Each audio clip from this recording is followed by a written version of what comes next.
আজ থেকে শুরু হচ্ছে 2025-এর উচ্চ মাধ্যমিক পরীক্ষা। বিভিন্ন পরীক্ষা কেন্দ্রে পুলিশ মোতায়েন করা হয়েছে। ছাত্রছাত্রীদের যে কোনো সমস্যায় পুলিশ সহযোগিতা করবে।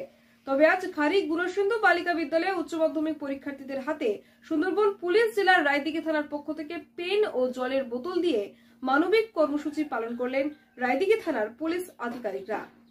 জীবনের দ্বিতীয় বড় পরীক্ষা আজ থেকে শুরু হতে চলেছে 2025-এর উচ্চ মাধ্যমিক পরীক্ষা। এবারও উচ্চ মাধ্যমিক পরীক্ষা কেন্দ্রে মানবিক রূপ দেখা গেল রায়দিঘি থানার পুলিশ প্রশাসনের। তাদের হাতে পেন এবং জলের বোতল তুলে দিয়ে মানবিক কর্মসূচি পালন করলেন। উচ্চ মাধ্যমিক পরীক্ষার দিন যাদবপুর বিশ্ববিদ্যালয় কাণ্ডে আজ এসএফআই এর তরফে ডাকা ধর্মঘটের প্রভাব যাতে না পড়ে সেদিকে কড়া নজর থাকবে সুন্দরবন পুলিশের।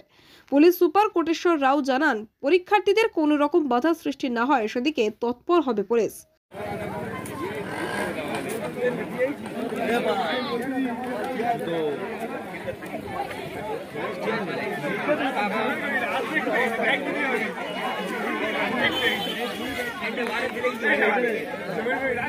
Bureau report, DN news Bangla.